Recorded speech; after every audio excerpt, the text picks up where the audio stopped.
Palavra da Verdade, com Hernandes Dias Lopes. Eu quero trazer ao seu coração uma palavra para encorajar você, para edificar sua vida. E eu convido você então, que está aí na sua casa, para abrir comigo a sua Bíblia, no Evangelho de Jesus Cristo, conforme o relato de João, no capítulo 6. João capítulo 6, nós vamos ler a partir do verso 35, alguns versículos que vou mencionando para o seu acompanhamento aí. João 6, 35. Declarou-lhes, pois, Jesus: Eu sou o pão da vida. O que vem a mim jamais terá fome, e o que crê em mim jamais terá sede. Porque eu já vos disse que, embora me tenhais visto, não credes.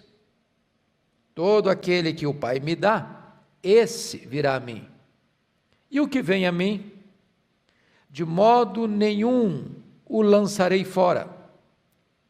Porque eu desci do céu, não para fazer a minha própria vontade, e sim a vontade daquele que me enviou. E a vontade de quem me enviou é esta: que nenhum eu perca de todos os que me deu. Pelo contrário, eu o ressuscitarei no último dia. De fato, a vontade de meu Pai é que todo homem que vir o Filho e nele crer, tenha a vida eterna, e eu o ressuscitarei no último dia. Bom, eu quero conversar um pouco com você sobre o seguinte tema: é possível eu ter a certeza da vida eterna? É possível eu ter a certeza da minha salvação? Algumas pessoas acreditam que, embora crendo no Senhor Jesus Cristo, nascendo de novo, sendo habitada pelo Espírito Santo, tendo o selo do Espírito Santo, tendo o seu nome escrito no livro da vida, que ainda podem cair da graça e perder a salvação. Ou seja, que agora ela pode ser membro da família de Deus, ovelha de Cristo, propriedade exclusiva de Deus, separada por Deus para ser sacerdócio real e nação santa, para em seguida tudo isso se perder, tudo isso ir por água abaixo, e essa pessoa acabar indo para a condenação eterna. O problema aqui não é que a salvação é frágil, que a obra de Deus é incompleta, que Deus falhou em completar a obra que começou a fazer. O problema aqui é uma deficiência de entendimento da Escritura. Se este é um lado perigoso, estar salvo, mas não se sentir como tal, como Paulo orientou o seu filho Timóteo: Timóteo, toma posse da vida eterna. Às vezes você tem uma herança gloriosa, uma riqueza extraordinária, mas vive paupérrimamente, sem qualquer segurança, sem qualquer convicção. Como o apóstolo Paulo dizia: eu sei em quem eu tenho crido, e eu estou certo de que Ele é poderoso para guardar o meu depósito até o dia final, e vivo uma vida de instabilidade, de temor e de insegurança. Há outros, entretanto, que do outro lado arrotam uma segurança e certeza, fundamentados num equívoco,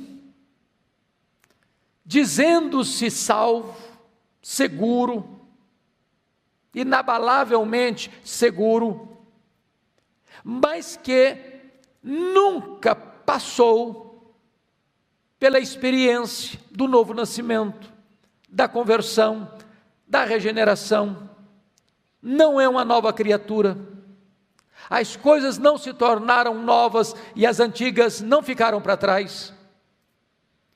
Tem uma profissão de fé formal, externa, às vezes até robusta, como narrada por Jesus no seu sermão do monte. Senhor, Senhor, porventura não profetizamos em teu nome, porventura não fizemos milagres em teu nome, porventura não expelimos demônios em teu nome. E Jesus não vai questionar a realidade desses fatos, mas vai dizer: apartai-vos de mim, vós os que praticais a iniquidade, eu nunca vos conheci.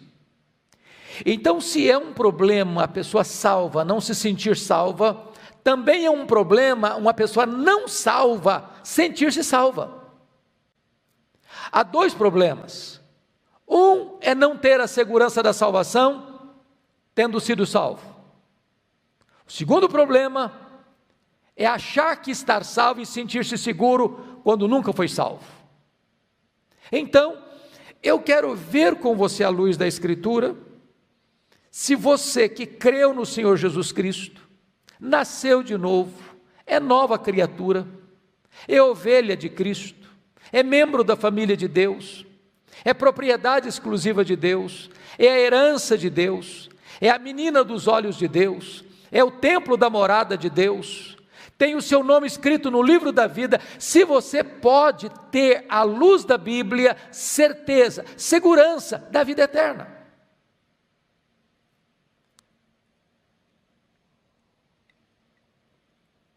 Note comigo então no texto. Primeiramente, veja o versículo 35. Declarou-lhes, pois, Jesus: eu sou o pão da vida. O que vem a mim jamais terá fome, e o que crê em mim jamais terá sede. Jesus está fazendo uma afirmação categórica, insofismável, irrefutável. Ele diz que aquele que vem a mim, o que vem a mim, jamais, não é talvez, não é a maioria, jamais terá fome. Quem crê em mim, jamais terá sede. Essa é uma expressão de segurança inabalável, porque condenação eterna é sede insaciável. Lembra lá de Lucas 16, quando o rico morreu e foi para o inferno, estando em tormentos, pediu que Lázaro molhasse a ponta do dedo e viesse refrescar sua língua. Se Jesus disse que jamais terá sede, Jesus está afirmando com isso que quem crê nele tem com segurança a vida eterna. Note comigo, no versículo 37, de onde decorre essa segurança da salvação? E Jesus diz assim: todo aquele que meu Pai me dá, esse virá a mim, e o que vem a mim de modo nenhum lançarei fora. Note que as doutrinas da graça vão como que num elo de uma corrente, sendo ligadas umas às outras. Primeiro, note você a doutrina da eleição: todo aquele que meu Pai me dá. Então, o que é a igreja? A igreja é um presente do Deus Pai ao Deus Filho. Você que creu no Senhor Jesus Cristo é uma dádiva do Pai ao Filho. É por isso que Jesus é claro: todo aquele, não alguns, não maioria, mas todo aquele que o Pai me dá, disse Jesus. Então ele está falando aqui da eleição divina. Quem escolhe é o Pai. Escolhe antes da fundação do mundo, escolhe incondicionalmente, escolhe para a salvação, escolhe para a vida santa e irrepreensível, escolhe em Cristo, e o Pai então dá esta pessoa a Cristo. Essa é a primeira doutrina que ampara a doutrina da segurança da salvação, a eleição divina. A segunda doutrina que está mencionada aí, no verso 37, é a doutrina da vocação eficaz. no chamado irresistível. Quando Jesus diz assim: todo aquele que meu Pai me dá, esse virá a mim. Isso está de acordo com o que Paulo escreveu em Romanos 8,30. Aos que Deus predestinou, a esses Deus também chamou. Ou seja, o chamado de Deus é irresistível. Quando eu falo irresistível, eu não estou afirmando que toda pessoa que escuta o Evangelho e que um dia foi, é ou será salva, que ela vai atender a essa voz do Evangelho na primeira vez que ela ouviu. A história da redenção prova que há pessoas que são convertidas na infância, outras na juventude, outras na fase adulta, outras na velhice, outras no leito da enfermidade. O que o texto nos assegura com diáfana clareza é que todo aquele que o Pai dá ao Filho, esse virá ao Filho. O que Jesus muito claramente afirma também, você pode conferir comigo no capítulo 10 de João, versículo de número 27. As minhas ovelhas ouvem a minha voz, eu as conheço e elas me seguem. Eu lhes dou a vida eterna, jamais perecerão e ninguém as arrebatará das minhas mãos. Você acha que Jesus poderia ser mais claro do que isto? Quando eu digo assim, bom, eu não posso ter essa certeza, ou seria arrogância espiritual dizer que eu estou salvo, seria uma vaidade, uma jactância, uma soberba, eu afirmar que eu posso ter segurança da salvação, eu estaria então questionando a credibilidade de quem proferiu essas palavras. É o próprio Senhor Jesus Cristo quem está afirmando, preste atenção, as minhas ovelhas ouvem a minha voz. O que mais? Eu as conheço, e conhecer aqui não é um conhecimento apenas teórico, mas prático, de amor. Terceiro, elas me seguem. Aqui você percebe que Jesus está dizendo que ele tem aqueles por quem ele morreu e comprou com o seu sangue, conforme Apocalipse 5,9, que procedem de toda tribo, raça, povo, língua e nação. Essas pessoas um dia hão de ouvir o Evangelho é a voz do pastor. Ao ouvirem este Evangelho, estas pessoas recebem o chamado irresistível, a vocação eficaz, e passam a seguir a Jesus. Qual é a promessa agora? Versículo 28, eu lhes dou a vida eterna. Não está escrito eu lhes darei a vida eterna, eu lhes dou, está no presente, contínuo. Eu lhes dou a vida eterna. E o que mais? Jamais perecerão. Aqui há a segurança da salvação. Não tem como fugir desse raciocínio, absolutamente claro, lógico, eloquente, que não pode ser contradito. E o texto conclui assim: e ninguém as arrebatará das minhas mãos.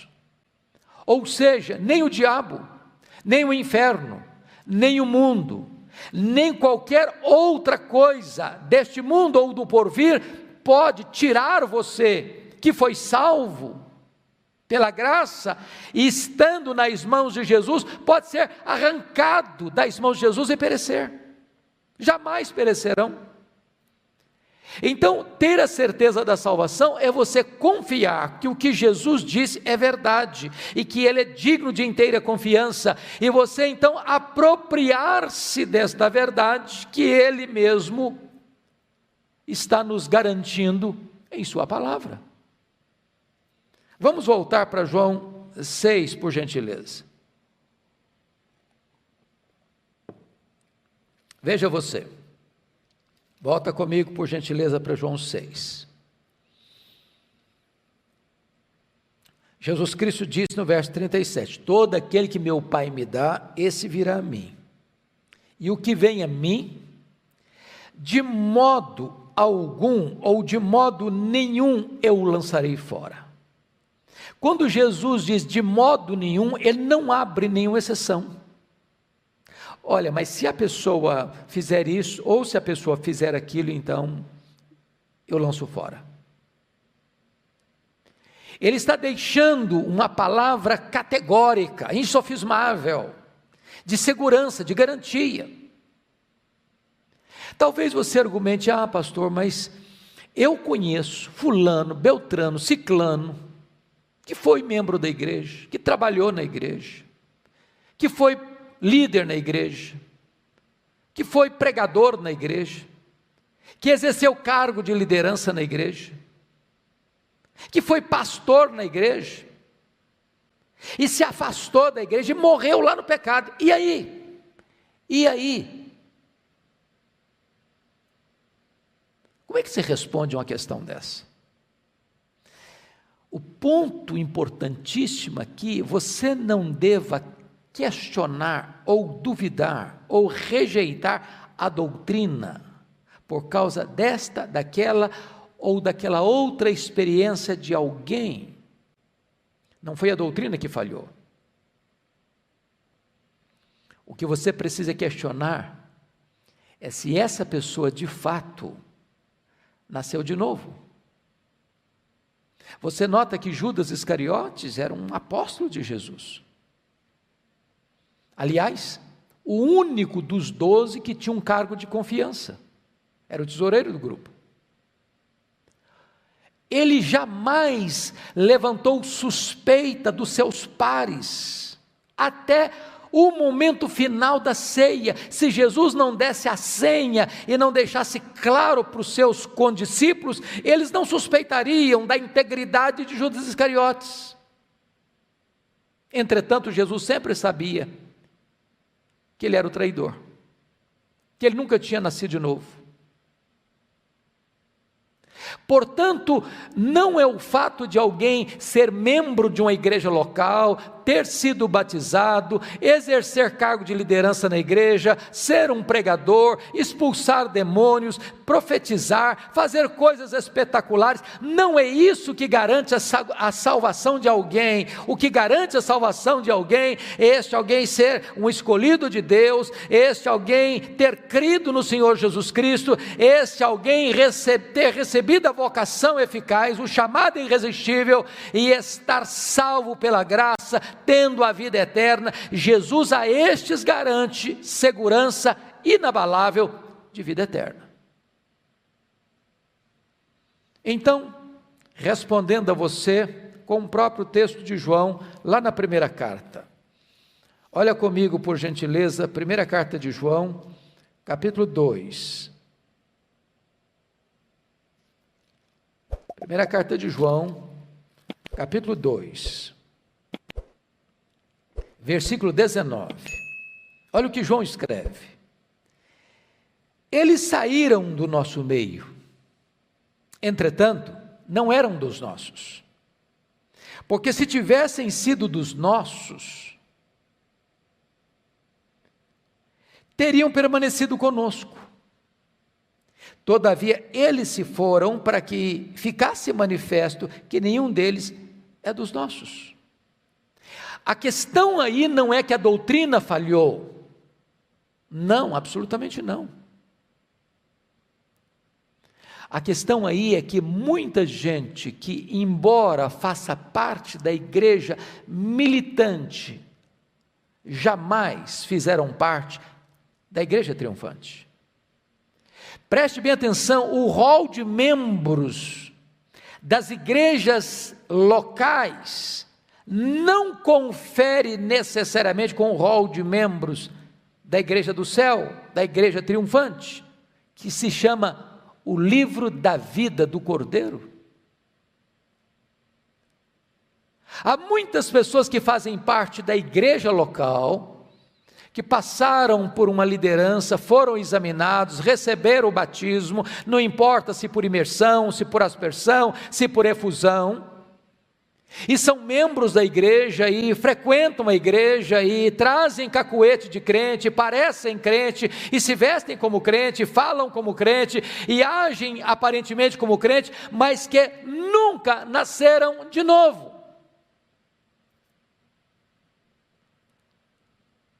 Então, não é a doutrina que falhou, é que essas pessoas nunca, de fato, nem foram dadas pelo Pai, nem vieram de fato a Cristo, portanto não têm a vida eterna permanente em si mesmas.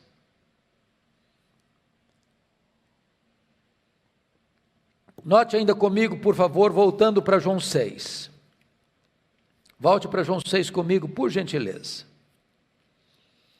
E há mais um texto que eu gostaria de esclarecer ao seu coração. Vejam vocês, no versículo 47, em verdade vos digo, quem crê em mim, disse Jesus, tem a vida eterna. Eu pergunto a você, que tempo verbal está aí o verbo? Ele não disse, em verdade vos digo, quem crê em mim, teve a vida eterna, não disse isso. Nem está escrito aí, em verdade vos digo, quem crê em mim terá a vida eterna, também não está dito isso. O verbo ter está no presente do indicativo. Quem crê em mim tem a vida eterna. Então eu faço alguma pergunta para você, algumas perguntas. Primeiro, Jesus poderia mentir? E a resposta é óbvio que não, ele é a verdade. Então, segunda pergunta, quem crê em Cristo tem o quê? À luz do texto, a vida eterna. Quem é que tem a vida eterna? Aquele que crê em Cristo. E eu pergunto a você, você crê em Cristo? Bom, se você crê em Cristo, o que é que você tem? A vida eterna. Quem está falando isso não é a igreja, não é a corrente A ou a corrente B, é a palavra de Deus que não pode falhar. Então, se você crê em Jesus, você tem a vida eterna. Aproprie-se disso, toma posse da vida eterna.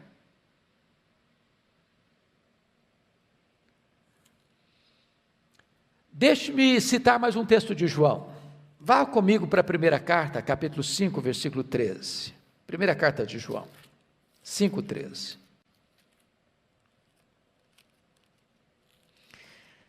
Você bem sabe que o Evangelho de João foi escrito com um propósito e a primeira carta com outro propósito. Nós vamos dar uma olhadinha nos propósitos destas duas obras tão importantes que João escreveu.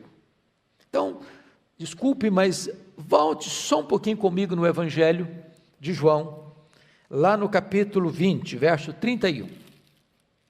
João 20, 31. Confira aí comigo. Depois nós vamos juntos para a primeira de João.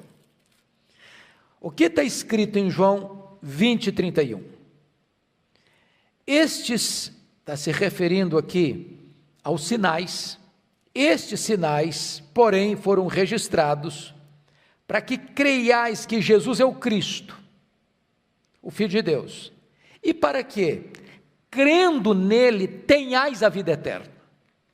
Então, o Evangelho foi escrito com esse propósito. Qual o propósito? Para que você, ao ver os sinais de Jesus, e o Evangelho de João registra 7 sinais, dos muitos que ele fez, inúmeros que ele fez, João selecionou 7, para provar que ele de fato era Deus, porque fazia as obras de Deus. Ele transformou água em vinho, ele curou o filho do oficial, ele multiplicou pães e peixes, ele andou sobre as águas, ele curou o paralítico de Betesda, ele curou o cego de nascença e ele ressuscitou Lázaro. 7 milagres. Estes foram registrados para que você creia que ele é o Filho de Deus e que, crendo nele, você tem a vida eterna. Então, a salvação, a vida eterna é em Jesus. Então, foi esse o propósito de João escrever o Evangelho. Agora, vamos ver qual foi o propósito dele escrever a primeira carta. Agora, abra comigo lá, 1 de João, capítulo 5, versículo 13. Estas coisas vos escrevi, a fim de saberdes que tendes a vida eterna. A vós outros que credes em o nome do Filho de Deus. Veja você que João agora dá um passo além do que deu no Evangelho. O Evangelho foi escrito para que você saiba que ao crer em Jesus você tem a vida eterna. Mas não basta você ter a vida eterna, você precisa ter mais, você precisa ter convicção, segurança plena, absoluta, inabalável, de que quando você crê em Jesus, você tem essa certeza da vida eterna. É o que está escrito. Estas coisas vos escrevi a fim de saberdes. Saber o quê? Que tendes a vida eterna. Quem é que tem a vida eterna? Vós os que credes no nome do Filho de Deus. Então, se você crê no nome do Filho de Deus, João está dizendo o seguinte: você precisa saber disso, ter certeza disso, ter segurança disto, apropriar-se disto. É triste quando às vezes as pessoas classificam as doutrinas por correntes doutrinárias ou teológicas. Bom, se eu sou calvinista, eu tenho que ter certeza da salvação. Se eu sou arminiano, eu posso ter dúvida. Nós não estamos falando aqui de correntes teológicas, nós estamos falando aqui de uma questão tão simples, tão clara, que quem nunca escutou falar em Calvino ou em Armínio pode entender. Pode entender. É a voz eloquente, a voz límpida, clara, meridiana das Escrituras. A segurança da salvação é uma bênção que você pode usufruir se você de fato creu que Jesus é o Filho de Deus, e se você pôs a sua confiança nele e creu nele como seu Salvador pessoal. Tome posse da vida eterna.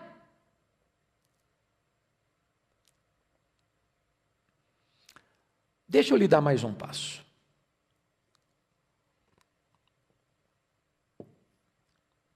Será que é apenas o apóstolo João que pleiteia esta verdade teológica? Será que Paulo, por exemplo, nos ajudaria a entender também? E eu não quero me delongar, e eu quero ser muito objetivo e muito simples e ao mesmo tempo contundente com você na defesa dessa verdade. Então vá comigo para Filipenses capítulo 1, versículo 6. O que Paulo escreve aí? Ele diz assim, Filipenses 1, 6. Estou plenamente certo. Ele não está com dúvidas, ele não tem incertezas, ele não está confuso. Ele diz: eu estou plenamente certo. Certo de quê? De que aquele que começou boa obra em vós há de completá-la até o dia de Cristo Jesus. Bom, você precisa compreender uma coisa. Deus não é pego de surpresa, Deus não fica em apuros, os decretos de Deus são eternos, unos e eficazes. Deus não começa algo e larga para lá, como Miguel Ângelo começou a cinzelar, a pincelar algumas obras e deixou para lá quase que em pedra bruta e desistiu. Deus não é assim. Quando Deus começa, Ele termina. É por isso que Paulo em Romanos 8,30 deixou tão claro: aos que Deus predestinou, a esses Deus também chamou, aos que Deus chamou, a esses Deus também justificou, e aos que Deus justificou, a esses Deus também glorificou. Em outras palavras, de ponta a ponta, a obra é de Deus, e Deus não pode falhar. Então, quando Deus começou a boa obra em você, certamente Deus há de concluí-la. Deus não vai largar a sua obra no meio do caminho. Deus não se frustra. Os planos de Deus não podem ser frustrados. A segurança da sua salvação, portanto, não está nas suas mãos. Você é vulnerável e eu também. Nós oscilamos, nós temos zigue-zagues, nós temos altos e baixos, mas a nossa segurança não depende disso, não depende disso. A segurança da nossa salvação não está na nossa mão, está na mão de Deus. É Ele quem persevera, é Ele quem garante, é Ele quem assegura, é Ele quem diz para você, você pode ter essa segurança. Bom, mas alguém pode argumentar assim, pastor, mas essa doutrina da segurança da salvação vai acabar induzindo as pessoas a uma vida relaxada. Se eu falar para alguém que ele está salvo, para que ele vai querer ficar buscando santificação? Para que ele vai querer viver uma vida de renúncia aos prazeres deste mundo? Para que ele vai querer fazer boas obras? Para que ele vai querer evangelizar e fazer a obra de Deus? Ele vai cruzar os braços, estou salvo mesmo, deixa a vida me levar. Onde está o erro desse raciocínio? Onde está o erro desse raciocínio? O erro desse raciocínio está no fato de que aquela pessoa que foi verdadeiramente salva, ela não ama mais o mundo, ela não se conforma mais com o mundo, ela não tem mais prazer no mundo, ela não faz provisão para o pecado, ela foi escolhida e salva por Deus para ser santa, para ser irrepreensível, e ela se deleita em Deus, ela tem prazer em Deus. Quando ela resvala os pés e cai, ela não permanece caída, ela tem prazer e urgência em voltar para Deus, como Abraão, que algumas vezes resvalou os pés, mas logo recomeçava a sua jornada, levantando um altar e adorando a Deus. O salvo não tem mais prazer no pecado, ele não permanece no pecado, o pecado é um acidente na sua vida e não a prática. Aquela pessoa que diz, não, eu estou salvo mesmo, então deixa eu viver a minha vidinha, é porque nunca foi salva. O salvo tem prazer em Deus, ele se deleita em Deus, ele tem alegria em Deus, ele quer fazer a obra de Deus, ele quer agradar o coração de Deus. Mas vamos só mais um pouquinho, e eu quero concluir a minha fala com você. É claro que esse assunto é tão amplo, é tão extenso, e se nós pudéssemos olhar isso à luz dos livros da Bíblia, nós poderíamos discursar aqui e falar tantas coisas belas, maravilhosas, mas você pode examinar isso. O que eu estou lhe dizendo é apenas aquilo que é suficiente para você que creu no Senhor Jesus Cristo. Apropriar-se da sua salvação. Tome posse da vida eterna. Então, quero levar você agora, finalmente, para Romanos capítulo 8, versos 30 a 39. Olha comigo. Já repeti várias vezes aqui o versículo 30, porque o versículo 30 de Romanos 8 são os elos da corrente dourada da graça. Aos que Deus predestinou, a esses Deus também chamou. Aos que chamou, a esses também justificou. E aos que justificou, a esses também glorificou. Talvez você pergunte, pastor, eu não estou entendendo uma coisa aqui. Porque a glorificação só se dará quando Jesus voltar. Certo? Claro, isso mesmo. Por que Paulo coloca então o verbo aqui, glorificar, no pretérito perfeito, como um fato consumado, se isso ainda historicamente não aconteceu? Paulo usa aqui o chamado pretérito profético. É como se esse fato, e é fato, esse fato, que nos decretos de Deus, a sua glorificação já é algo realizado, consumado. Se você foi predestinado, se você foi chamado, se você foi justificado, então aos que Deus predestinou, a esses chamou, aos que chamou, a esses também justificou, e aos que estão justificados, certamente, na mente, nos decretos de Deus, já estão glorificados. Não há possibilidade de você perder a sua salvação. Então, se você tem medo de perder a salvação, anda inseguro, roendo as unhas, desesperado, aflito, inquieto, irmão querido, irmã querida, se você está em Cristo, você está seguro, você está segura, aproprie-se disso, isso vai trazer paz à sua alma, descansa o seu coração. Olha comigo, apenas os versos, para fechar, apenas os versos 38 e 39. Olha o que ele diz: porque eu estou bem certo de que nem a morte, nem a vida, nem os anjos, nem os principados, nem as coisas do presente, nem do porvir, nem os poderes, nem a altura, nem a profundidade, nem qualquer outra criatura poderá separar-nos do amor de Deus, que está em Cristo Jesus, nosso Senhor. Paulo não poderia ser mais abrangente.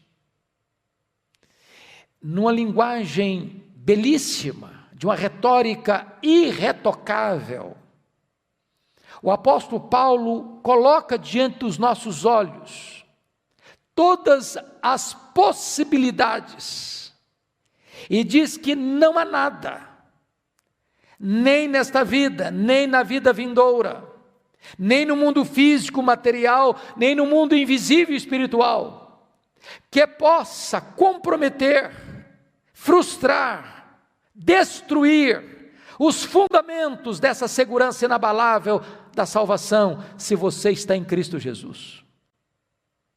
Então a doutrina que se batiza de perseverança dos santos, que nós já estamos aqui dizendo segurança da salvação, certeza da vida eterna, não é uma doutrina forjada nos concílios eclesiásticos, mas é uma doutrina emanada das Sagradas Escrituras. Se a Bíblia é a verdade, ela é. Se a Bíblia é a palavra de Deus, e ela é. Se a Bíblia é inspirada, e ela é. Se a Bíblia é inerrante, ela é. Se a Bíblia é infalível, ela é. Se a Bíblia é suficiente, ela é. Se a Bíblia não pode falhar, e ela de fato não pode falhar, então você pode ter certeza da vida eterna, você que creu em Jesus Cristo como seu Salvador pessoal. Dito isto, espero que você, à luz das Escrituras, tenha esta certeza. Você que creu no Senhor Jesus. E se você ainda não creu no Senhor Jesus, como diz a Escritura, agora é a hora oportuna de você se render a Ele, de recebê-lo como seu Salvador pessoal, de receber imediatamente a certeza e a garantia da vida eterna. Eu vou orar com você. Agradecemos-te, Deus, a riqueza, a beleza e a segurança bendita desta verdade que emana das Escrituras. E te pedimos que tu nos abras os olhos da alma, os olhos do coração, para vermos esta verdade tão cristalina, e que o nosso coração agora descanse, fique pacificado, crendo nesta verdade, que é límpida, que é clara, que é eloquente, que abençoa a nossa vida, a verdade de que todo aquele que crê em Jesus, esse tem a vida eterna. Aplica, meu Deus, esta palavra ao coração daqueles que estão nos acompanhando e nos assistindo. É a nossa oração, em nome de Jesus. Amém.